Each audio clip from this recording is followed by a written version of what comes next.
ถึงอย่างพระสงฆ์สาวกหมู่ใหญ่ผู้มีทิฏฐิอันหมดจดและงดงามโดยเส้นก้าวของข้าพเจ้าและขอถวายความเคารพนอบน้อมไว้สาพยังครูบาอาจารย์พระเถระเจ้าพระภิกษุสงฆ์สามเณรพระสังฆาธิการสงฆ์สมณศักดิ์บัณฑิตนักปราชญ์ท่านผู้มีความรู้ทุกรูปทุกตนทุกองค์มาณโอกาสนี้และขอเจริญพรมายังป้าออกไม่ออกสดายยมพ่อยมแม่ป่อมอนแม่มอนป่ออุ้ยแม่อุ้ยปีป่านะท่านผู้ฟังที่ติดตามรับฟังธรรมะยามดึกทางสถานีวิทยุเพื่อการศึกษาพระพุทธศาสนาและวัฒนธรรม 104.5 เมกะเฮิรตซ์โดยการส่งลิงก์สัญญาณไปณสถานที่ตั้งสถานีวิทยุคือวัดฝายหินตำบลสุเทพอำเภอเมืองจังหวัดเชียงใหม่โดยความเมตตาธรรมของท่านอาจารย์พระครูสมุวิสุวัตรวรกิจโจผู้อำนวยการสถานีวิทยุมาเป็นอย่างดีวันนี้เราก็มาอยู่กับกันในการเทศนาธรรมธรรมวัดซึ่งเป็นการมหาราชสถานญาติโยมทั้งหลายในเป็นตอนที่สองเพราะว่าธรรมพวกนี้มี69พระคาถากับ2หน้าเนาะโยมพ่อโยมแม่ท่านผู้ฟังใครจะอยากจะเป็นเจ้าภาพการเทศน์กับเจิญเด้อเนาะพ่อนานสยานมาแล้วโอ้พ่อนานอินสมกับแม่เมตตาธรรมท่านพระคุณเจ้าด้วยความเคารพอย่างสูงยิ่งครับเจ้าเนาะ เอาพ่อหลานไว้สาครับฮ้อนก่อนวันนี้โอ้โถวันนี้ฮ้อนขันหน้าท่านพระคุณเจ้าจนบอกออกบ้านออกจองไปไหนมันบ่ม่วนจะมาเป็นอันโรคระบบหัวใจให้มันเขาพยายามทำใจให้มันสบายอันมันจะบ่ม่วนแม่นอยู่เขาทำจิตใจให้สงบนะบ่คือเฮาบ่วิ่งไปตามอารมณ์เนาะครับบ่ใช่ท่านเจ้าถ้าเฮาวิ่งไปตามอารมณ์เฮาบ่เหมือนคนอื่นเพราะเฮาพยาธิกับตัวเฮามีท่านเจ้าเฮาเก็บตัวอยู่คนเดียวเงียบๆเพื่อมันสบายบ่คือมันระวุ่นระวือท่านพระคุณเจ้าแม่นล่ะอากาศมันร้อนบ่ค่อยวันพรุ่งนี้เก้ากับผมอันจะไปเงินใหม่ช่วงไปแรงท่านพระคุณเจ้าวันพรุ่งจะได้ออกบ่ได้ออกมื้อนะเพิ่นมีถ่ายทอดให้เพิ่นถ่ายทอดสดที่อันเตด4ภาคนะท่านเจ้านะเจ้าแม่นล่ะครับไว้ซะครับเดี๋ยวไหว้พระแล้วก็อาราธนาธรรมเนาะท่านเจ้าเนาะเจ้าคืนนี้ยังบ่มีเจ้าภาพกันเทศน์เด้อเฮ้ยก็นะผมเคยได้ไปหาท่านเจ้าส่วนตัวละเพราะว่าเราอ่อนเขาบ่ได้อำนวยความสะดวกจะใดแล้วไปส่วนตัวนี่มีสักอันเนี่ยคนขับรถขับอย่างมีจะเซาะแอวแล้วกับนี้ อยู่กับบ้านแอวของไหว้พระอาราธนาธรรมกันที่12แล้วก็ท่านเจ้าเนาะกันที่11ก็อยู่แล้วบัดจบสกรรมก็ครับบัดจบจะเอาจบคนนี้นะครับมันยาวเนาะมันยาวเฮาบัดได้ย่นย่อก็เลยยาวไปน่ะถ้ามันย่นย่อมันก็ใจความมันละเอียดพิสดารท่านพระคุณเจ้าเอาแบบยาวๆของเปิ้นสดับพิสดารบางครั้งก็เข้าป่าทิกๆมีแค่ต้นไม้ต้นตอกมันม่วนนะเปิ้นเรียบเรียงไว้อย่างดีแล้วอันองค์พระธรรมกถึกมันย่นระยะเวลานักลำไป4ส่วนนี่เอาส่วนเดียวมันไล่น้อยเดียวเห็นแต่ท่านเจ้าจะเอาเนาะขนาดเนาะครับจะไหว้พระนะครับพ่อแม่ศรัทธานักศีลนักบุญภูมิจิตใจใฝ่ในธรรมตั้งอกตั้งใจไหว้พระนบธรรมพร้อมกันนะครับอิมินาสการเนะพุทธังอภิปูชยามะอิมินาสการเนะธ ธัมมังอภิปูชยามาอิมินาสการะนะสังฆังอภิปูชยามาอะระหังสัมมาสัมพุทโธภควาพุทธังภควันตังอภิวาเทมิสวาคาโตภควันตาธัมโมธัมมังนามัสสามิสุปฏิปันโนภควันโตสาวกสังโฆสังฆังนะมามิหันธรรมยังพุทธัสสะภควะโตบุพพาคณมะกะรังกะโรมาเสนะโมตัสสะภะคะวันโตอะระหะโตสัมมาสัมพุทธัสสะนะโมตัสสะภะคะวันโตอะระหะโตสัมมาสัมพุทธัสสะนะโมตัสสะภะคะวันโตอะระหะโตสัมมาสัมพุทธัสสะในโอกาสบัดนี้ขอทุกท่านตั้งอกตั้งใจสดับรับฟังพระธรรมเทศนาธรรมวัดพื้นเมืองนะครับกันที่11มหาราชขอได้ตั้งอกตั้งใจฟังนะครับโฮมาเลยพมมาเลยตนองค์เอ็นพระตองแต่งกระดานทอง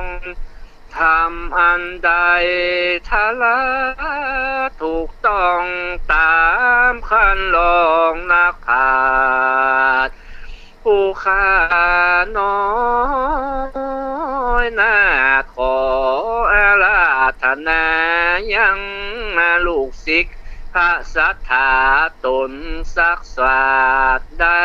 ขึ้นนั่งเหนือเต้นธรรมะแก้วแล้วเตสนาธรรมธรรมังอนุกรรมปีมังปะจังอาลาธนังกะโลมา ก็เนื้อธรรมมหาจารย์เขาแล้วถึงตอนอนุโมทนาปนาจะเด้อ ครับอาจารย์ จ้ะเนื้อธรรมมหาจารย์ทวนเขาแล้วก็ตอนถึงอย่างจารีกันนาเข้าอยู่ในเมืองกริงกรัตได้อู้จากับเล่าเรื่องความเป็นไปเป็นมา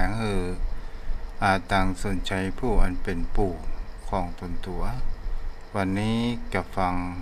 ในตอนจารีกุมารก็จะได้สนทนาอู้จากับปู่เนาะนะโมตัสสะภะคะวันโตอะระหะโต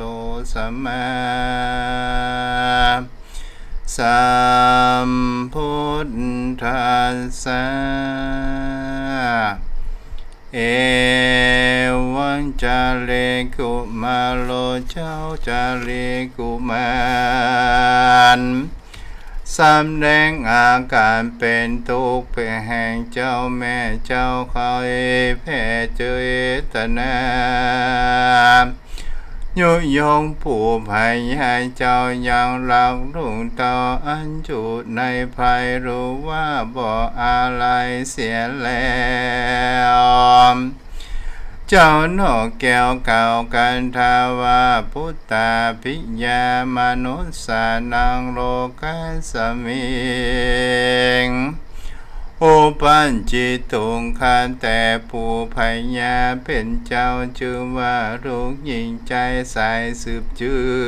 อเทียนย่อมเป็นที่รักอาลัยแห่งตนทั้งแห่งคนทั้งหลายในโลกดังผู้คามอาโภกร่ำเพิงมาการสิเนหาในโลกผู้พยามบ่ผูกใจติดยามพาบ่ปิดพ่อแม่ข้าอันจะเมืองว่าร้ายบ่ดีขับใส่หนีไปอยู่ป่าไม้เจ้ากินหัวไม้และหัวมันเอามา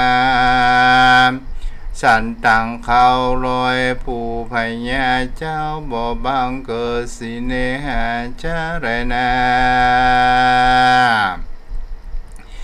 เด่นนันตาบารมจนใจนารินไกยินกรรมเจ้าจาริกุมารอันไขสารแจงจอดจากแก่โทษอันตนกระทำผิดในอดีตแต่ตนเพื่อเฮือเป็นอันตนได้กระทำผิดอันบ่ผิดบ่ได้พิจารณาจึงกล่าวการทาวาทุทันจาหิโนโรโปนาโพนาจังกันตังมายาโยหังสีวิตังสีวินังวันจนาบาบาเจสิงอโดสังกังโดราเจ้าจารีหลันลังแก่ผู้เหยส่วนผู้อันถึงมัชชิมาไว้ลงตามจีนาคำจลามขออำนาจโทษโมหะกาตามอันบ่พิจารณาทองทานรู้ยังควรแต่โทษมีใจคิ้วโคตรโกราข้าพ่อแม่พญาหลานแก่นไทยผู้หาโทษบ่ได้หือนิมพอฟังกรรมเจ้า4 ปีมาสนสว่าป่อเจ้าหลอมหล่อเมืองเสียมผู้ก็มาอะไร เกียดใจฟังขับป่อเจ้าหนีตั้งคืนและแนมโพนะหันจาวุธิคาตะกรรมังมังว่ากรรมอันบ่ได้บำบัดทัดเสียยังสียศราบป่อเจ้าผู้เฒ่าก็ได้กระทำแต่ดีลีเป็นกรรมบ่ดีป่อจอบเหตุบ่ผักขอบโดยราชสันธามดูราเจ้าจารีเขาของเงินของทองของเลือกดังเขาเผือกแรงเขาสารตั้งหลาย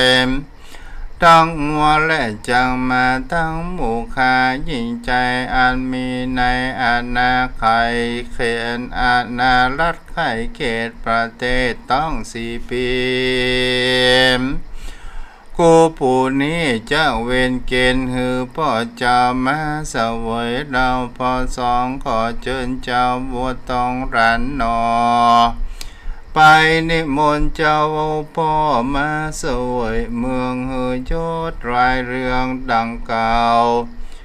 สอนเจ้า4 ปีเราส่องตีเตอ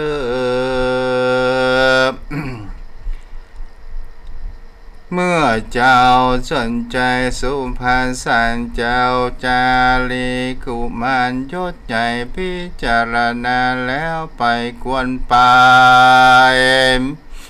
หมู่เจ้าก็ไขกำตนว่านาเตว่าไม่ห่างวาจนะเตเองหิติข้าแต่พระอายิกาธิราชพ ผู้ข้าบ่อาจปฏิบัติตามราชองค์การที่ถอยตามผู้ข้าน้อยจากกำเมืองเย่าพอเปลืองบ่ถูกหายหากใจข้าผู้ลูกไปอารัธนาบ่เป็นธรรมดาอันจอบเป็นตามเป็นกรรมตามอายอบเบาบางเป็นนางนักใหญ่ลูกไปจ้างขึ้นมาเช่นผู้พญาเสนนถ้าลาไปลางแล้วอุตสาพิเศษลูกแก้วตนแล้วลวดนำมาเหมือนจ้างควันจะแลตั้นโตพญาสีจนใจนาลินยินกำเจ้าจารีไข่ขาวหลานเต่ากำกวนก็ไข่เปล่าเสนามวนตั้งสี่จำพวงจริงไข่พระโอษฐ์องค์การปาทาปงราชสารสินทวัดวัดดุราเสมาศอันตั้งหลายอันพระโคทะลงโยตแต่จะเต้าจุงใจราชสารไปอย่างนานทุกแห่งรีบแต่งปนมาคือเสนาจ้างและเสนาไม้เตียวบ่จาตั้งใจเสนารถใบว่าเว้นเสน่เสนาตื่นแล่นแควนไว้แล้วเสนาในทุกแห่งเขาแต่งห้ามตามกูไปเนกมไก่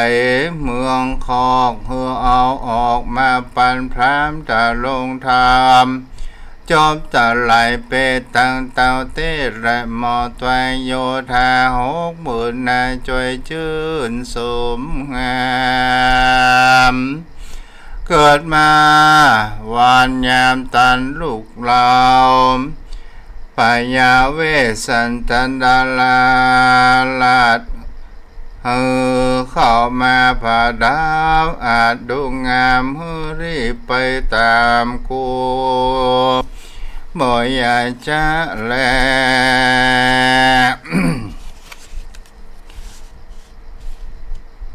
กันเด้อบ่อยากจะแล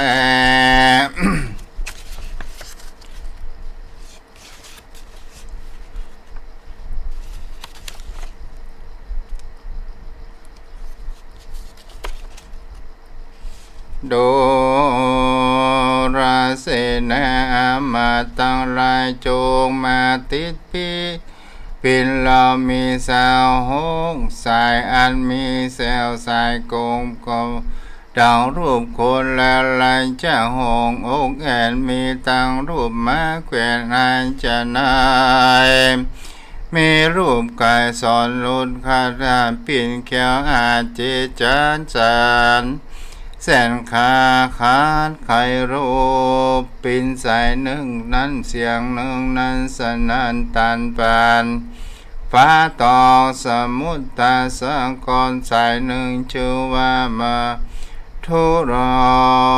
รสหวานยิ่งกว่าอ่อนสายหนึ่งชื่อว่าสาวน้อยให้มีให้แม่หาผัวสายหนึ่งชื่อว่าใครหัวเมื่อเจ้าสายหนึ่งชื่อว่าเท้าเหี่ยวแล้วปล่อยจื้นเจยบานสายหนึ่งชื่อว่าเต้าไปนางกงสายหนึ่งอาวุธทรงตองแต่สายหนึ่งชื่อว่าตั้งแต่เอาใจสายหนึ่งชื่อว่าตาสาวไหลเยี่ยมป้องหอมสายหนึ่งชื่อว่าปอสมบัติสายหนึ่งว่าปัดดามเต็มแขนนางสนทีสายหนึ่งชื่อว่าสองนางกีวีสันตันสายหนึ่งชื่อว่าตันสมบัติในเมืองฟ้า สายหนึ่งชื่อว่าโยธาเมืองพรหมสายหนึ่งโจมสมบัติในโลกสายหนึ่งชื่อว่าโยเนมราปันเป็นที่แล้วสายหนึ่งสะดุ้งตื่นนำเอาลูกพ่อเมืองเติบเปิ้นเฮยตามพร้อมสนใจพิจารณาแล้วออกราชมังกาอารังการประดับพระโดยประการดังกล่าวมานี้แล จูจังโกเปส่วนจูจังกะพาผู้เฒ่าอันเดินมาเธอตั้งพระศาสตร์ปืนเจ็ดจานตั้งอาสนะอันเจยโจมอภิโลมพาหดข้าวน้ำโภชนาอาหารมีรสหวานหลายสิ่งกินเสียงทุกสิ่งเหลือประมาณตานอันตามอันกันอันอยากต้องพามหา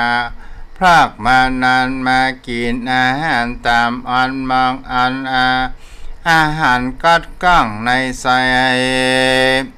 ไฟต้องไม่บอดตันเตียวต้องเต็มตานอันยันปนปากพามความอันอยากจะกินจุกอันเมื่อมันอยู่เรือนบันเก่าเท่ากินผักบุ้งใส่กุ้งและตัวพรามเท่ากินตั้งหัวเมียมันกินเท่ามันกลัวเท่าอยากมันก็หากินตั้งหางตามกลางขาไว้กินเมื่อแรงบัดนี้ได้พบของกินแป้งต่างๆนานาจินส้มกลางจินส้มข้างกับมันหมูสองมือกูสองมือถูเข้าปากเนี่ยจะจุบจะจับกินตั้งหลับไว้และแกงแค่เป็ดแกงแค่เห็ดเพชรบะวิวะวิกินตั้งปิงจีและปลาเผาแคบหมูมันก็เอาใส่ลันเท้าเย็นมันทอก้อยเกี้ยวปากพามเบียวเหมือนเมื่อบนกินตั้งแก่งอ่อมต้มยำขาต้มโจนหนังสะสูบปิ้งไก่ลูดตั้งตัวกินตั้งข้างงัวตั้งขางงัวและหันต้มกินตั้งจิ้นส้มและปลาเจียวปลาเจียวแกงนางเหนียวใส่ส้มอ้อยเกี่ยวเหมือนย่อยสักอันพามมันก็แย่มืนตาอยู่พามเท่าผู้ถอยเกี่ยวกะงันกังจะงันกังงันกินตังแมงมันและอึ่งย่างกินตังก้างและดูตังมวนกินตังหมักไฟและลูกส้มกินตังจิ้นส้มและผ่าจิ้นเนียมะหมื่นมะเมากินตังปักเป้าและหมักตานกินตังน้ำบันและหัวเผือกกินบ่เลือกบ่แยงกินตังแตงและแตงดาวกินตังข้าวจะสาลีของกินมีหลายหลากปนบุหมากนางสาวใจเท่าไหวนางตั้งหลายพร้อมกันเขากายเยาะหยอกน้อยสามแดงองค์ฮือพามหลงอำนาจเขาวงบาทผู้ยิงเขาเป่าปิงปนปากพามเท่าอยากละล่อนกินกับขมอนขามะมัดสองแก้มก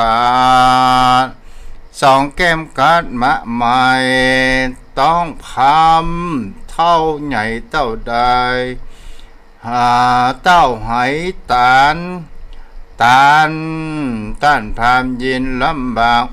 ต้องร้องปากตั้งคืนกิ่งผาบ เ พื้นอยู่บนศาสตร์ละโลทานทานลาดเรือไปปาเอาไฟมาส่องโคดหาจ้างอยู่ละลวนโคดขากยานก็บอกออกหวังจักถอดหือเบาใจกินยาปัจจุมอันนายก็บอกแปะกินยาแก้ก็บลงกินยาผงก็เสียงสามตายต้องพามใกล้ปมเปียงฝูงทั้งเด็กยิงทั้งหลายจริงจุงแขนปลุกลุกเราเท้าหายใจเศร้าอยู่หวังจักตรงป่วยซ้ำปองมาแถมเราซ้ำลายกว่าเก่าแถมและน้ำถ้าเอายามาลูบไล่หวังจะเบาใจพรามหายใจสะอื่นสะเล็ดขึ้นลูกคอปานมอสาวหายใจเศร้าต่อละตาปอเลือกคืนตาลึกฟื้นเมื่อบนตากวนตีนมือเป็นเกี่ยวฮัดบิดเบียวและงาฝูงเขารักษาอยู่ฝ้าหันพรำเพลาดังเจ้าตายเขาตั้งหลายพร้อมพร้อมใจลิงน้อมเป็นเกี่ยวเดียวเขาจึงเตียวไปหาหมอจูแห่งเพื่อจ้างแต่งหือพามหายไปสู่หมอหัวฝ้ายก็ว่าคิดขวางไปสู่หมอหัวหลวงก็ว่าบ่ได้อยู่ไปหาท้าวปู่ว่ายายามอันจะอยู่กำบ่ออกไปสู่หมอหัวงอกก็ว่าสุมาโตหลานไปสู่หมอจังตานก็ว่าตายเสียแล้วไปสู่หมอปากมาก็ว่าสู่มาถามไปสู่หมอชานพายก็ว่าบ่รู้ตีบไว้สู่หมอนี้ก็ว่าจะไล่ไปสู่หมอไอก็ว่ามันตายแล้วไปสู่หมอจังแก้วก็ว่าพิษเมียมันไปสู่หมอคำก็ว่าอาการแค่ไปสู่หมูหอแตกว่าไปสร้างสวนมันไปสู่หมอควรก็ว่าเป็นพยอดไปสู่หาหมอหัวกาดก็ว่าไปสู่หมอคำก็ว่าไปล้อมหัวบอกมาไปสู่หมอกูลาวาก่อนหนีไปให้ไปสู่หมอใสก็ว่าหนีไปนาไปสู่หมอโหราก็ลบปงไปสู่หมอสวนหงหมาก็ว่าไล่ครบปึ๊บเขาจึงลบขึ้นมาดังเก่าเขามาแปลงยาจุต่างเฮอกินมาข้างก็เสียงสามทงฮือกินยาผงก็เสียงสามไตตั้งพามเท้าใกล้ต้องพามเท้าใกล้แตกตุ่มฝูงคนนั้นอยู่งะเงานั้นมันอยู่สาวเสียงสาวว่าพามเราตายเสียแล้วบ้องพ่องก็เบลปากแล้วใครหัวพ่องก็เงียบหัวว่าบอกเขาไกลพ่องก็ร้องให้ละรันลามพ่องก็ด่าทานนำใจพ่องตีกองสะบัดใจตุ่มต่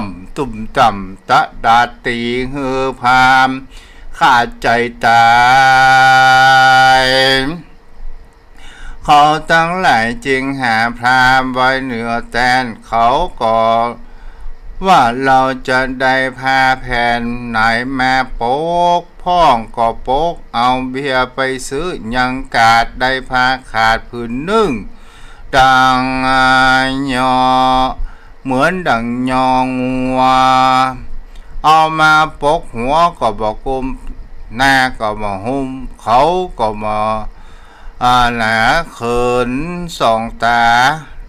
เหลือบเลี้ยวพ่องก็อิวเลี้ยวกูนี้ยินกู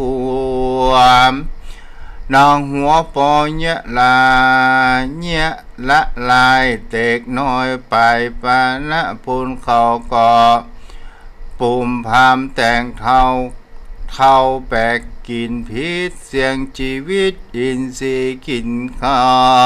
วในไรจะมนเทียนพาโยพาในไรจะมนเทียนพญาจนใจเลยนะก้าวบรมจนใจก็เฮรีบส่งสั่งการพรามผู้เฒ่าบอกเฮอยู่พอยามฝูงขาฮักก็เฮมาหามไปนาฝูงขาอย่างจ้าก็เฮตามไปลางผู้ตาฟังก็เฮตีฟองผู้ตาปองเฮตีกองผู้จังฟอนเฮตีแสงผู้บักเปียวก็เฮเป่าปีติแนติแน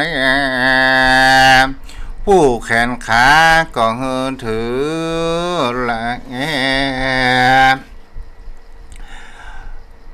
บ่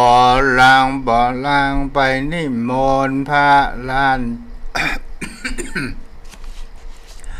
ไปนิมนต์พระร้านจ้างก็ว่าเราตั้งเฮาตั้งภาษาเข้าไป5กุลาตนหนึ่ง หัวพาไปนิมนต์ไปส่วนไปนิมนต์สวาตุจอมมาบังสงคูลเพื่อนจึงเฮเป็นกูแก่พามเผาเข้าไปรัตนานิมนต์สวาตุเจ้าวัดน้อยก็คิดขวางปล่อยนิมนต์ก็วัดหลวงพระวัดหลวงก็ว่าเราไปบ่ได้ไปนิมนต์พระวันใจก็ว่าบ่เคยเมื่อไปนิมนต์พระวัดเนื้อก็ว่าเราเป็นตุ่มไปนิมนต์วัดลุงก็ว่าเราบอกเก่งไปนิมนต์พระวัดเมงก็ว่าไปและตาลไปนิมนต์พระวัดม่านก็ว่าบอตาวามไปนิมนต์พระอโยยยาก็บัลลังไปนิมนต์พระลันแจ้งก็ว่าเฮาต่างภาษาเขาไปได้พระกุลาตนหนึ่งหูตนหนึ่งดูหลักหันนาก็หากปุ่นไข่หัวตั้งหนึ่งตัวย่อมเป็นขี้เสียนขี้ขากริมปากก็เศร้าเก้าคางก็ยุบผมก็แตบหนังเกือบก็ดีเตือมสองมือก็โพกเนียโศกโกกพิษกองสองตาปองรับเลียวอกก็กิ่วแถวแนวแอวก็กดล้างก็กงโคตรปุ่นกลัวเขาหัวก็สามามะเมิบหน้าตึบเยือบปอบุญดีปอปุ่นดีพอสองหูก็หนวกกำจ๋าก็สวกเจียมตัวเอาผ้ามาปกหัวค่อมคอยะบ่ปางล่อเจียนจ้าก้อยเลลายังญาติตีแตะพาย้อมฝาดหนูก็มาครบตาลปัดก็ขาดสายสนุกบาทก็เป็นเฮ็ดนาก็เป็นเกตบอน ข้าวมองก่อองกนถงก่อหัวเขาว่าจีโวบ่เจียง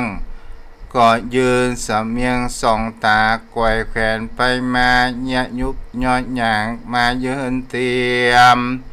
ปังข้างกองรวมปุนดีพอหัวกว่าเจนเป็นนายเยะเจรนอุบาสกเฮยเราเจ้าบางสกุลสนอยเอาไม้เต้าต่อยกองรัวเนี้ยกะโกกักกากกามปากกะรวดเลยว่านโมนโสนโมโนตัสสังกุศลธัมมังอกุศลธัมมังผู้พามตายตายกายยังว่ากำลังแถมเราก็ซ้ำไปมาว่ากุศลก็บ่ได้เสียงเมียงก็บ่ได้เพียงในปากก็บ่ยุดบุรีขี้สุดก็บอกว่างโถงขาแย่งก็สบายแล้วก็ปันป้อนหลายฮือปู่พามว่าป่อออกไปอยู่อเวจีอย่าได้หนีไปในเมืองฟ้าเลยจุงก้มนาลาป่าประกำเบนเฮืออยู่ในอากับเห็นเตวัตตาลุ่มตายอย่าได้เฮือได้เกิดมาเป็นคนซ้ำปอสองก็มีวันนั้นจะแลนาเมื่อนั้นพญาสาลีจนใจกันวางเฮือส่งสังการพรำแล้วตนแก้วกับเฮือคนตั้งหลายตีกองใหญ่ร้องเปล่าถามหาข่าวยาติวงศาแห่งพรามนาหัวงอกทุกสลองทุกกองคนตั้งหลายตีกองบรรณากองจักขานก็มหันเชื้อชาติพามาเมื่อนานของนานาบ่มีคนเฝ้าเชื้อพามเท้าเป่าเสียสูญก็คนคืนมาปุ่นมั่งในรายจากโกธาคารเล่มสังแห่งเจ้าจนใจดังเก่าก็มีวันนั้นแลส่วนเสนาโกธามวันหมู่เข้ามาสู่จุมนุมในวันทวนเจ็ดบอกขาดเต้าไทยราชจนใจผู้มีก็กระทำเจ้าจารีกุมารอันเป็นหลานแห่งตนเป็นเจ้า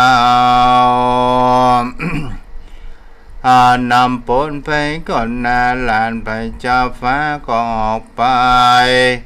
โดยยศบริวารไล่หลังเสด็จพรากนครไปญาติใหญ่ใหญ่จ้างมารถทาราเจ้ามาถมกันไปแม้ก็มีวันนั้นแลตามันทำประกาศเส้นโดสันทาสาเสนามหันติอาเสอุยยุตาสิวิปะเหเนจเลมักกะในนะเยนะวังกาปยาเสปปัตตังพิงกเวโดลาพิงโคตั้งหลายอันวาริปุณสังคนเสนาโยธาแห่งเท้าบรมชนใจต้นใหญ่ก็มีประมาณว่าได้12อาโคเพนีก็มีเจ้าจารีนำปังไปก่อนนาต่างจ้างมาญาติใหญ่ออกจากเวียงใจเจตุรนครเมืองใหญ่ อันสนุกใจสามัญเข้าสู่หิมะปันเก่าเกลืออันเป็นที่อยู่ผีเสื้อนกเนื้อทั้งหลายอันเป็นที่อยู่สบายแห่งพญาเวสันทละชื่อว่าเขาวันตาบปัตตากิริก็มีวันนั้นแล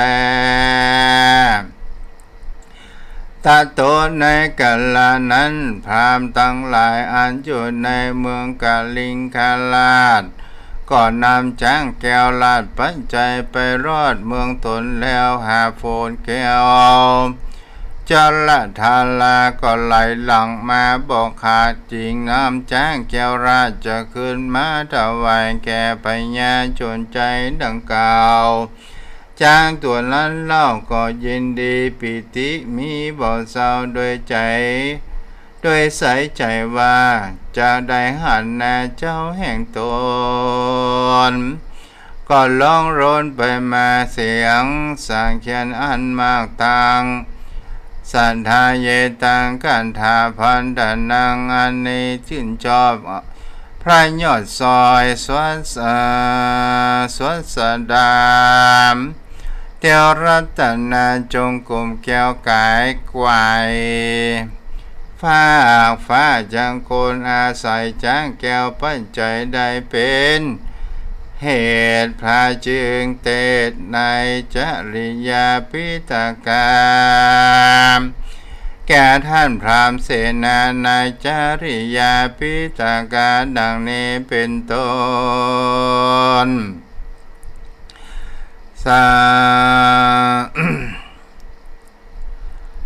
โดลาสารีบุตรผู้บริสุทธิ์โดยปัญญาจางแก้วปัจจัยนั้นน่าพระเสริฐอันเกิดมาแต่องค์กะตัวแม่นมบอกแก่ท่านมัชชิมาวัยอายุได้10 ขวบเขาจึงถอยเท่าลอยแรงอัฏฐาแสงหลายรางอัฏฐาค่อยสารอันทีหายโนมยังจังสารได้16 ตัวองค์อาจประโจนแปะด้วยง่ายการเจโนมในเมื่อเจือสายขับปัดอันควันจ้างตาสอดดาสอดหางใส่สายนักไปตันแล้วจ้างแก้วตัวนั้นใจจมจืนยินดีจึงร้องกองโดยเสียงสังเขียนเหมือนดังเสียงนกกาลเลียนร้องกองก็มีวันนั้นแลอาจารย์นิยาหาริสันติมาอาจารย์นายก็ฮิแหนจ้างก็แสนสังเขียนขีบธงแทนโลตังสะสวายหรือตัวเต้า4 ปีทูลฝูงตุลีก็พอกุมอาการกุมไปบนแปงเมื่อรีปนตั้นเต้าเจนจากเต้า4 ปีไป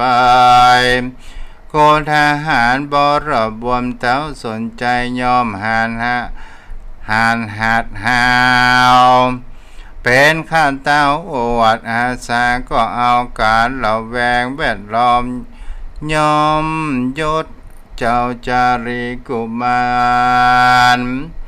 ตนเป็นหลานมากุเตศสำแดงเหตุหนตามไปก่อนหน้าเข้าสู่ป่าหิมพานต์กษัตริย์โบราณ4 พระองค์ก็เข้าไปสู่ภัยพงปากวางอันเป็นที่อยู่แร่จ้างเสื่อมมีอันมีพักและน้ำมากด่านเต็มไปโดยไม้2 จำพวกเรียงรายก็คือไม้มีดอกแลลูกหลากสิ่งบางพ่องก็จริงบานจุ่มจีแตกซอนการบางพ่องบานเรืองเลื่อนเราแม่เพิงเขาจู่จอมดวง บองพ้องลูกสุกบวงสามสู่ลูกก้องกุมแก้มใบบางพ้องก็สุกใสสะอามอันนำเหลืองแหมร่ามจุตางกินกินปลาหิมาปานประกอบไปโดยนกตั้งหลายต่างๆพองก่อนต่างดำแดงขาวเขียวจับอยู่เหนือเลี้ยวป่าไม้ในป่าอันเป็นจอบฤดูก็เกิดร้องกันไปมาแห่งสกุณามอันเป็นผัวเป็นเมียแห่งตนก็มีวันนั้นแลแต่กันตัวทีคำมันทานังโหรธามนาปัจจัยเยตะปะเสนะนางอุปาลัญจงชัดวาเวสันตโลอาโหพิงเกเวดุลาภิกขุทั้งหลายบางเมื่อพาตถาคตาเป็นพระเวสสันตลานาลาธิบดีธรรมเมลาสีอยู่ในกิริปากกว้างผ่าเทศต่างแดนกานายกาสานทั้งสี่ปุญญาหลานทางบริวารสองอาโคเพนีอันใหญ่ก็เอากันไปจุจอดต่อเรารอดหิมปานอันเป็นสถานที่อยู่แห่งพระเวสสันตลาโดยอันนับวันแล้วคืนมันมาก็มีวันนั้นแลอิติวุตตปากาเลนะด้วยประการดังกล่าวมานี้และนามหาราชาปัปปังนิดิตังหิยาอันกล่าวห้องมหาราชอันผัดาปัดาขันธาวใด69ขันธาก็บังคมสมเด็จเสด็จจบมหาราชแล้วเด้อโยมพ่อโยมแม่เอาปอนเด้อยะถาวะเรวะหาปุราปาริปุเรนติสังขรังเอวะเมวะอิโตดินังเปตานังอุปกาปติอินจิตังปันติตังตุมหังหิปะเมวะสมิจันโตสัพเพปุเรนโตสังกปาจันโทปนราโสยถามณิโชติราโสยถาสัพพิติโยวิวัจจันตุสัพพโรโกวินาศสันตุมาเตภวัตวันตรโยสุขีทีคายุโกภวะอภิวาทนาสิริสานิจังพุทธาปัจจายโนจตตารโอธัมมาวัฏันติอายุวันโนสุขังพระลังอนุโมทนาเด้อย่องมามีเจ้าภาพกันเตเด้อปอนนานเจสีปอนนาดินสมป่อนานมหาดินสมเนาะ แล้วก็มีแม่ประกายพึ่งเด้อที่ติดตามทาง Facebook แม่ออกโรงพยาบาลหรือยังหมูเนาะเพราะว่าไปหลอกตาเนื้อตายแจงแหมหน่อยเอาละโยมพ่อโยมแม่ที่อยู่ตรงบ้านพอมีเวลาเยอะแยะพอสมควรใครจะโทรมาสนทนาทำได้ก็เชิญเด้อมาสนทนาทำได้เนาะ 063 163 9950เดี๋ยวเด้อนะครับ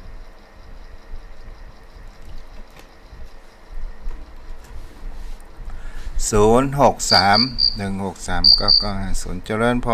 รแม่นวลยอดคำปันพี่น้องกำแพงหินเจ้าจ้ะมันผูกแม่จะโอนทางคือ500เอาทำบุญปูนก็ได้ทรายก็ได้300เอาเป็นอันกางเตนเนอเจ้าอนุโมทนาบุญด้วยแม่เด้อยาวถ้าแม่โอนแล้วแม่จะโทรบอกของกรรมนะเจ้าฮ้อนก่อนแม่กำแพงหินนี่จ้าแม่ใหม่ไปโอนมาแรงเนี่ยพอดีได้ไปแม่ตอนเนี่ยจะเป็นยังแม่ป้าฮ้อนก็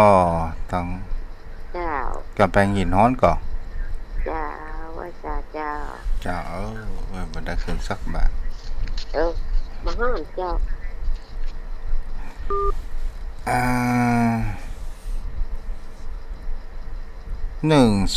105ของภายนอกโทรเข้ามาได้เด้อ0631639950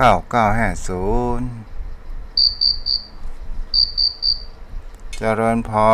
ร มาจะสั่ง แม่พร เจ้า สั่งกับแป้งหมอนนอ โอ้นอนฟังเจ้าเลย ทอดขนาดเดือดพลม เจ้าดีละบุญรักษาได้แม่เด้อ ว่าจะพูดแบบนี้จะห้องจ้ะ ฮ้อนหมดเดียวก่อนนะกะ ให้ถึงจกจะหาเลยแหละ เจ้ามัน ว้าว พอถึงเวลาเพิ่นเตื้อเจ้า ฮ่า 0631639950แม่วรีเกษมพันธ์เนาะที่โทรมาเ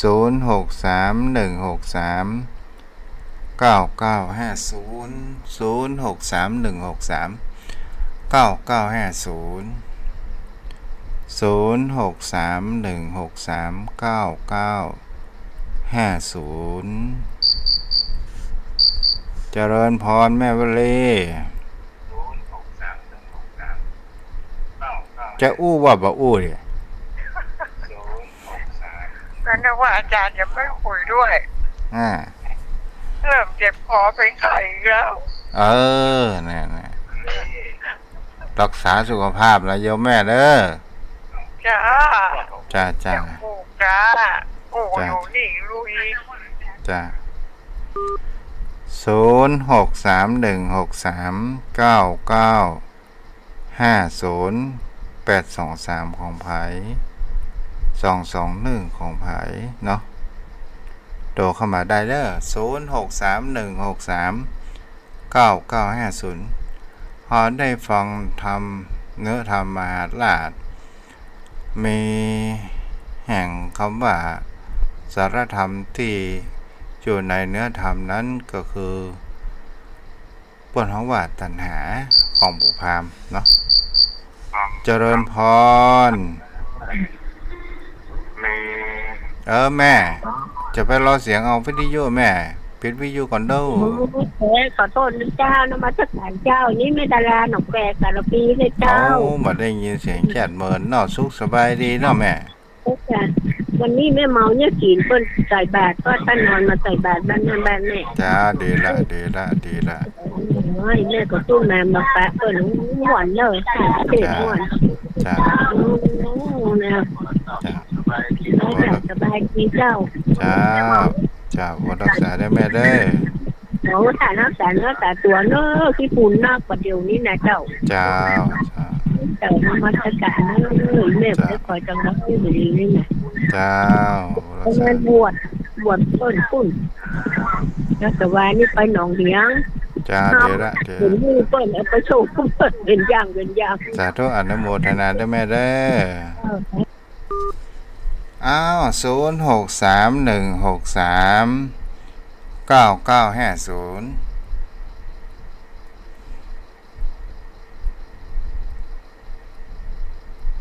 จะภาพกันเตจังมีจะเด้อมีแม่นวลยอดคำปันเนาะโอ้ติดกันเตสัก300โอ้ไปแล้วโยมพ่อโยมแม่ช่วงนี้ก็จะเข้าสู่เทศกาลปีใหม่เมืองของเฮาประเพณีสงกรานต์ก็คือมีขนทรายเข้าวัดเข้าวาดำหัวสะเข้าเนาะก็ถือว่าปีเก่า2566มันก็ผ่านไป2567ก็เข้ามาอันนี้เขาอู้ถึงปีใหม่เมืองเด้อเนาะ0631639950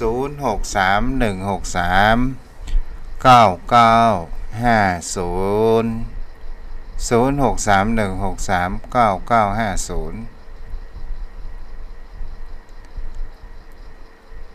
เจ้าวันจะได้สนทนาธรรมกับป้าหนานอินสมเลย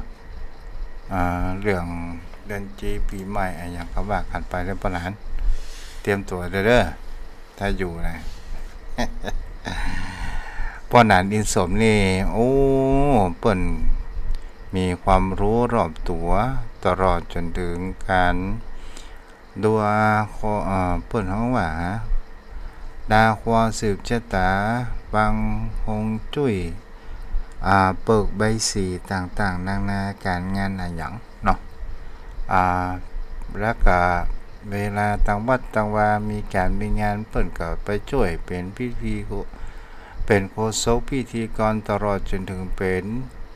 ผู้นำกินนำตาลกล่าวไหว้พระ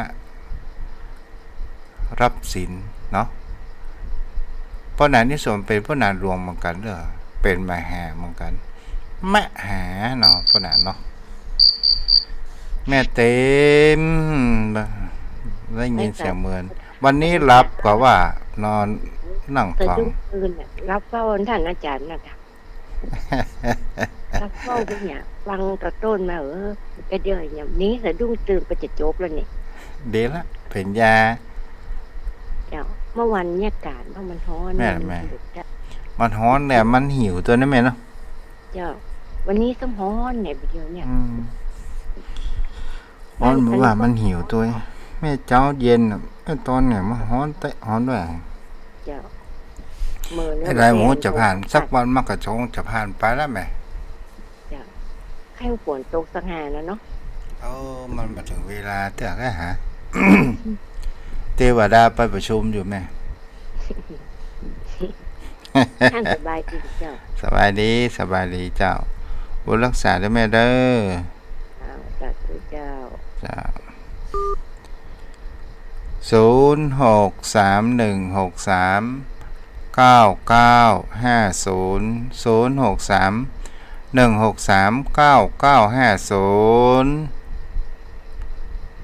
เอาละเวลาก็เหลือน้อยไปเนาะเอาละโยมพ่อโยมแม่ไหว้พระก่อนนอนกันเด้อ โทรศัพท์บรรลับนะน้อไหว้พระก่อนนอนอะระหังสัมมาสัมพุทโธภะคะวาพุทธังภะคะวันตังอภิวาเทมิสวากขาโต